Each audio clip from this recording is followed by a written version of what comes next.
Hello and welcome to Los Alamos National Laboratory's Math and Science Academy. This video is the first of several in a series in which we will explore some of the underlying concepts of rational numbers. We'll be looking at these ideas through two main lenses. On the one hand, we will approach the different videos through a learning trajectory where each video will look at a particular Common Core standard as it sequences from 3rd grade up through the 8th grade. At the same time, in each video, we'll be focusing on one or more mathematical practices, which again come from the Common Core. Each video has been developed with an awareness of how student learning moves from the concrete to the abstract, and we use a process which we call IC flipped.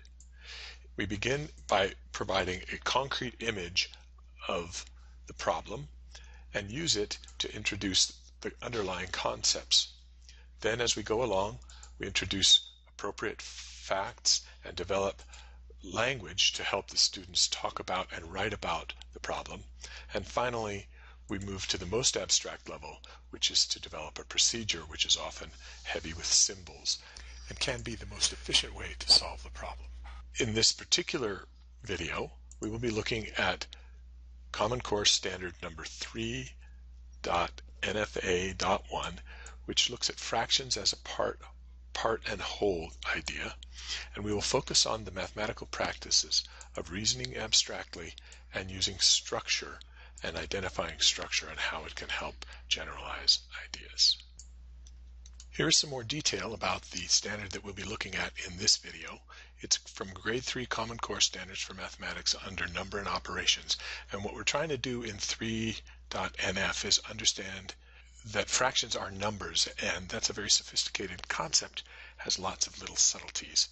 So we begin this task by trying to help the student understand a unit fraction 1 over b as the fraction formed by one part when a whole is partitioned into b equal parts.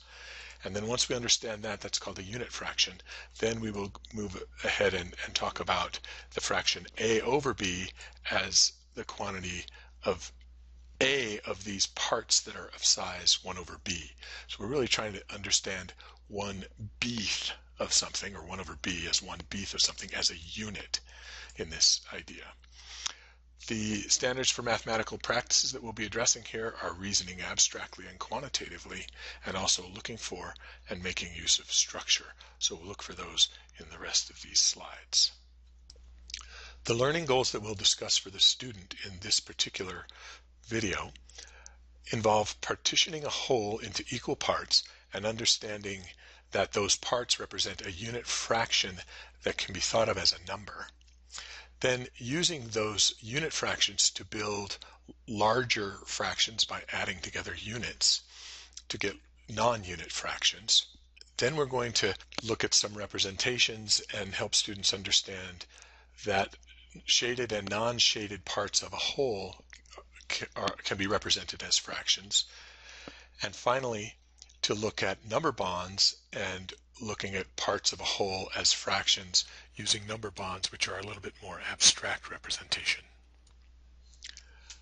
We'll begin with this problem. Every Friday, Ms. Brown buys a submarine sandwich to divide among the students in her class. On one Friday, 12 students are present. What part of the sandwich does each student get? On the next Friday, 15 students are present. Do they each get more or less than the previous Friday? The idea here is to introduce the idea of unit fractions and help the students understand something about the sizes that get generated when you break a whole into different kinds of parts. So our first solution, we're going to use a visual model by bringing up a sandwich.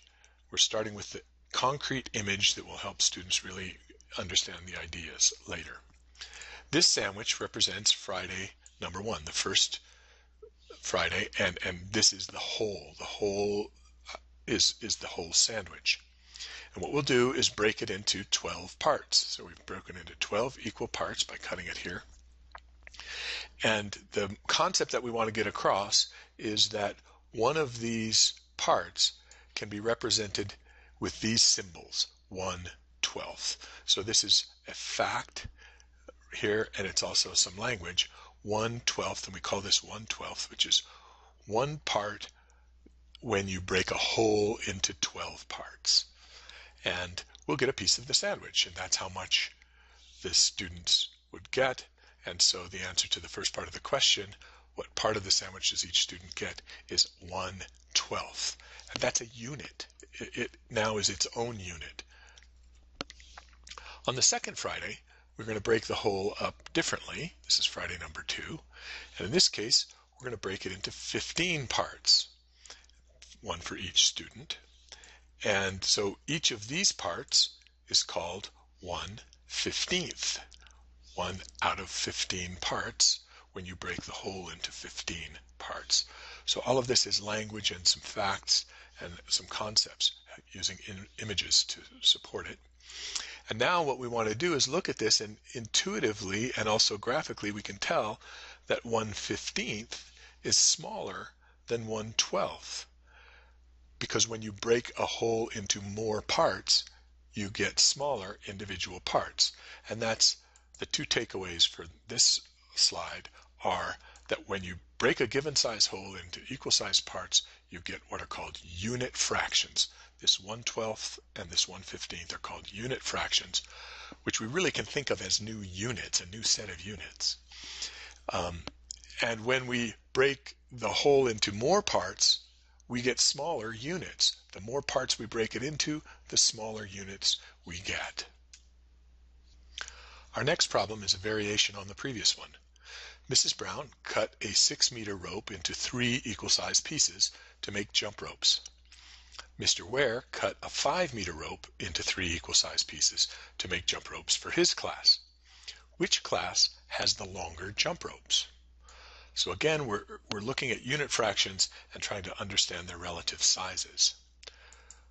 Once more, we'll use a visual model beginning with an image of a rope. And this is the rope that Mrs. Brown is going to use. So we have a 6-meter rope, which represents one whole. And when she cuts that rope into 3 equal-sized pieces, then one piece of the rope is called 1/3. And when she does that again, she'll have another 2/3. So she'll get 3 total pieces, each of which is 1/3.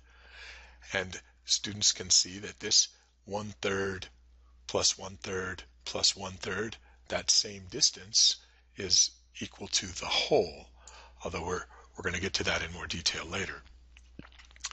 But the main idea here is that when we take this 6-meter whole and break it into thirds, we get pieces of this length. Now let's look at Mr. Ware's rope, which is shorter. It's only 5 meters.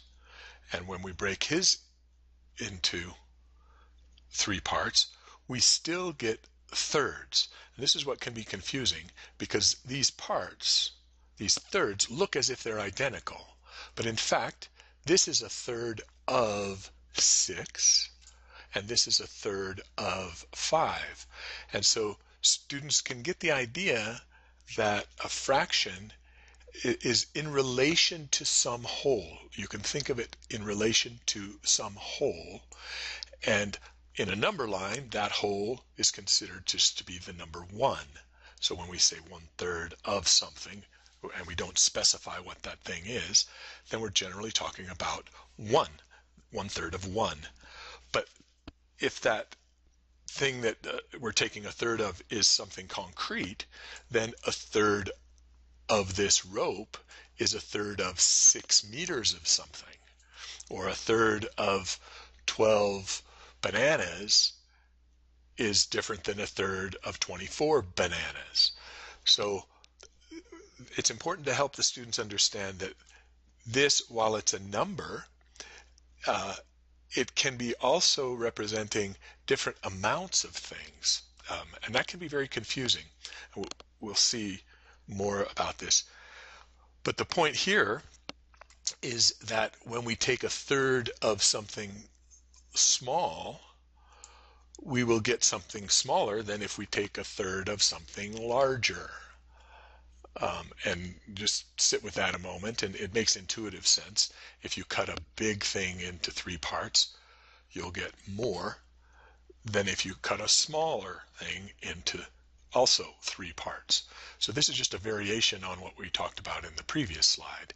And the takeaway is that breaking a smaller whole into the same number of parts results in smaller unit fractions. So this idea of the sizes of fraction becomes very important as we move further on. So we've used, again, images to introduce concepts and facts and language. We haven't talked about procedures yet, and we will do that as we move forward. Next, we'll move on to looking at non-unit fractions using this problem. One Friday, Ms. Brown had 7 girls and 3 boys in her class. She divided the sandwich up as usual. What part of the sandwich did each person get? And then, what part did the boys get, and what part did the girls get? This is where we move beyond unit fractions. We're also going to move to a little bit more abstract level here, but we'll still use an image. But we're going to use a number strip. So this number strip represents the whole sandwich, and that's one level of abstraction that makes it a little harder for the student to understand, but hopefully they can move to that level.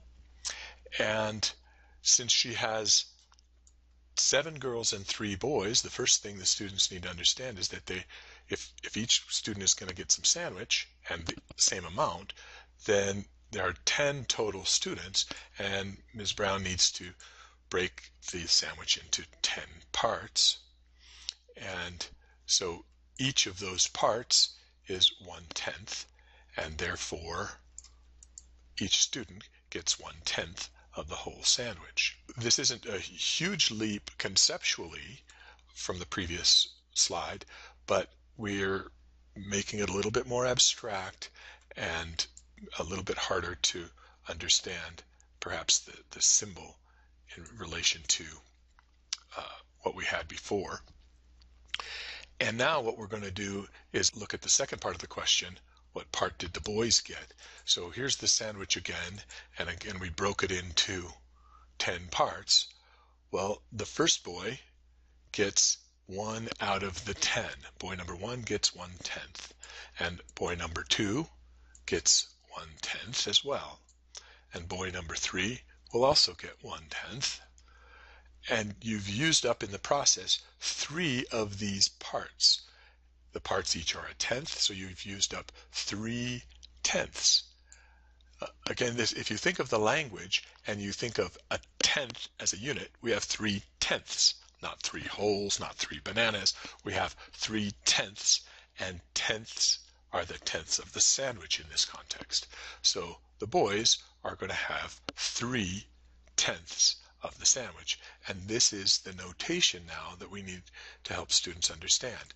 The 3 represents the number of parts, and the 10 represents the size of the parts, or the units. It's the units of the fractions. So the boys get 3/10 of the whole, and then we want to extend that idea and recognize then that the girls will get all the rest. We have 7 girls, and each of them will get 1/10, so they should get 7/10, and hopefully the students would recognize that, because now the other piece to recognize is that 3/10 plus 7/10, which is 10/10, represents the whole sandwich. So the girls get 7/10, the boys get 3/10. So the takeaways here are, first of all, we're looking at another level of abstraction by not showing the physical sandwich. Really trying to understand that units, the unit fraction actually, can be thought of as the units of interest in the problem. They're the relevant units, are the unit fraction, or the part, the 1/10. The tenth is a unit. And that there are b of them, b units, each of which is called 1/b, or 1/b, in one whole. Another idea in here is that we can build non-unit fractions from unit fractions, basically by adding together multiple units. And then later we'll realize we could also be multiplying and dividing and doing other operations with unit fractions. And finally, this introduces the student to the idea that we can shade sections of a whole, and represent them as non-unit fractions. So here's a shaded part of a whole. If we now kind of ignore these lines here, we have a shaded part which represents 3/10 and an unshaded or a differently colored shaded part that represents 7/10. And so now we can look at this whole not just as individual unit fractions, but also as non-unit fractions, so 3 and 7. The other thing to point out here is that we're really making use of the standard for mathematical practices, number 2, which is about reasoning abstractly and quantitatively. When we think about abstraction, this set of symbols, one with a line under it and a 10, is quite far away from the actual physical piece of the sandwich that you would get if you break it up. And for students to move to that level of understanding and being comfortable with these symbols on a piece of paper representing a physical piece of a sandwich, it's a leap that needs to be appreciated, how difficult that can be for students.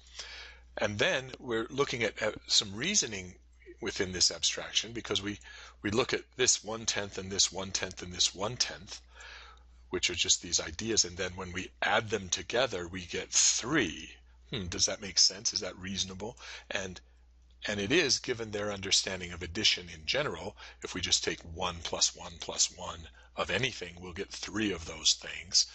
So doesn't it stand to reason that if we add 1/10 plus 1/10 plus 1/10, we would get 3 of them? So that's a quantitative reasoning idea that the students need to develop. And then, of course, the idea that if you take 7 of them, you'll get 7/10, and the idea that 3 and 7 makes 10, the 3/10 and the 7/10 makes the whole sandwich, and now we're jumping back to the whole. So there's a lot of reasoning in here that students are developing as they think through and work through the ideas. And it's important to give them time and ask a lot of questions about how they understand to dig into these ideas. They're not going to come instantly. Next, we'll look at the problem again, this time with a little bit more abstraction. Again, one Friday, Miss Brown had 7 girls and 3 boys, divided up the sandwich. What part of the sandwich does each person get, and what part do the boys get, and what part do the girls get? So this time we're going to use number bonds, which, as I said, is a little bit more abstract. We're going to represent the whole now as a circle, which takes us away from the linear idea of that's kind of connected to number lines and cutting up the sandwich, and brings us more into the ideas of parts and wholes, not necessarily as lines, which we'll come back to lines. They're very important, but it's also good to break it into other kinds of pieces. So if we take the whole, we can take it and consider 1/10 of it, and you'll notice I'm not cutting this into 1/10 of a piece. I could use for example, like a pizza, and break it actually and show physically broken into pieces of a pizza, which is still a little bit more on the concrete side, but this is a little more abstract. So if we take one whole and we break it into 1/10, then we get something that we're going to just represent like this, and then we will have, as part of this whole, 10 of these tenths. So we'll have these 10 tenths here, and what we'll see is that each person would get one of these tenths. One person would get one of these, the other person would get this one, somebody get that one, and everybody gets 1/10, because we've broken it up into these pieces. And now if we want to think about what part the boys got, well, 3 of these tenths went to the boys, and it doesn't really matter which 3, so we're just going to represent it as 3/10. We're going to shade it dark green to connect to the previous slide. So this 3/10 is the amount that the boys got, and 7/10 is the amount that the girls got. That's what's left over. And now we're really starting to see the concept and the abstraction quite a bit more in focus, rather than these images here that we started with. So we're moving now towards procedures and concepts mostly. So the girls, again, get 7/10 and the boys get 3/10. And what I'd like to do next is just summarize this concept almost in a procedural way, and say basically what we're doing here is first recognizing that 1 represents the whole sandwich, and it doesn't matter how we represent it. We can represent it in many ways, but 1 is the whole sandwich. And now we're going to just do it in letters and symbols. So there are 10 students, so a portion is 1/10 per student, right? So this is the language and the facts. Now we're in this territory where there's not any image at all. 10 students, so the portion is 1/10 per student. 3 boys, so 3/10 of the whole sandwich goes to boys. 7 girls, so 7/10 of the whole sandwich goes to the girls. And finally, to check, we recognize that 3/10 of the sandwich that you give to boys and the 7/10 that you give to girls add up to 10/10, which is, as illustrated in all of the diagrams, but here specifically, is 10/10 is the whole. It's the 1 that we're calling in this context the whole. So now we've gone through images, concepts, facts, and language, and we're moving very close to a procedure here. It's not quite what a student would write procedurally, but you'll notice it's all using just language and symbols, and this is the kind of thing that a student could write once they get developed further beyond the need for these different physical representations. Another extension that you might want to bring up at this point, or not, depending on how things are going, is the idea that we can start with 2 sandwiches, which would represent, if we cut them into 10 parts each, we would end up with 20/10. And now this takes us to fractions that are larger than 1 whole. So if we have 20/10, that's basically a representation of 2 whole sandwiches. Now, if we decided, for example, to split those 2 sandwiches between, say, 8 boys and 7 girls, maybe we don't have a full 20 people who need sandwiches, but we only have 8 boys and 7 girls, they would need 15 portions, right? Or 15 parts, 15 individual servings. And that can be represented by 8 plus 7/10. Again, the units are tenths because we're going to break each sandwich, and we have 2 of them, into 10 parts. So that would use up 15/10 of the sandwiches, and that is actually a number. It's an amount of sandwiches. 15/10 is the amount of sandwiches we'll use, plus we'll have 5 more tenths left over. So this is a way to extend this, if you wish, to the idea of building up fractions that are actually greater than 1, and recognizing that in a whole part representation we can do that, and there's no limit to that. And also it takes us towards the idea that fractions as numbers can be numbers bigger than 1, which can be a real confusing idea for students. So the takeaways here are we're going to be using a lot more abstraction as we move towards the procedure. Language, symbols, strengthen the idea that when we take any number, any amount, and break it into B parts, any whole, and break it into B parts, that if we have B of those, we're going to get the whole back. We come back to the whole, and you'll see that there's like this idea of multiplication that we're starting to maybe hint at.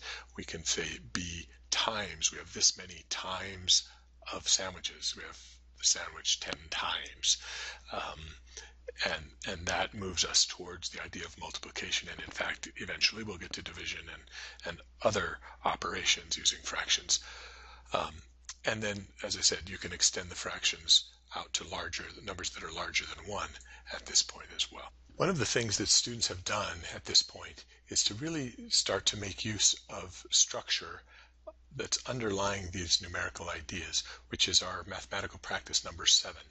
Because we're no longer relying on images, but rather on more abstract ideas like this idea of 1 as a sandwich and then tenths as pieces of the 1, we're starting to understand the structure of numbers themselves and how we can take an integer and break it into parts and get fractions, how we can add together these parts, and that there's certain also multiplying, as I mentioned, and that there are certain rules that apply, including extending out to these ideas of more than one, and eventually, of course, we're going to get to the difference, or the fact that 5/10 is the same as 1/2 of the sandwich, which is another idea that makes use of structure.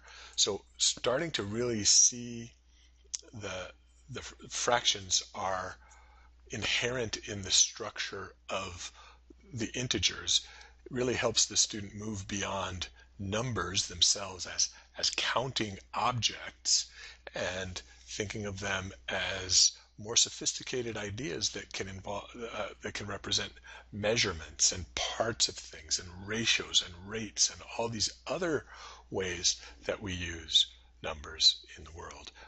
Up to now, they've primarily been using them to count, and now we're going to move much more as we go towards measuring and these other ideas. So this is a really good place where they're trying to understand those structures. We'll finish by looking at an example of some mathematical writing from this problem. The idea of this writing is to help students learn to communicate their deeper understanding of the concepts, so you can really dig in to what they know and what they are struggling with. So from the diagram, one whole sandwich can be broken into 10 parts. That's the first idea. Each is 1/10. And it's not that important what representation gets used, as long as it's accurate and it's breaking into tenths. We could use pizzas or number strips or sandwiches or these number bonds. But knowing that breaking a whole into a tenth is critical. Then the idea of combining together multiple parts into 3/10 for the boys, and that's illustrated here with this circle or this curve, and the girls getting 7/10, representing the rest of the sandwiches, is another idea that takes us from the unit fractions of a tenth into the non-unit fractions of 3/10 and 7/10. And finally, the idea that together they make up 10/10, which is the whole sandwich. So this is a reasonable representation of what the student knows. This video has covered a lot of territory, so let's finish with a quick summary of what we saw. First of all, we can break a whole into parts, which we call unit fractions. The size of each unit fraction or each part will depend on the size of the whole, how big you start with, and the number of parts that you break it into. We can build larger parts by combining more than one unit fraction to create what we call non-unit fractions, things like 3/10 or 7/10. We can represent fractions in multiple ways, both pictorially and using symbols. We also introduced some of the symbols and language that represent these ideas, particularly as you move towards the procedural level and get into more abstraction. And the other thing we're doing in this video is helping students move beyond numbers for counting to numbers for measuring and doing much more sophisticated things, ratios, rates, and ultimately moving towards rational numbers. Thank you for listening.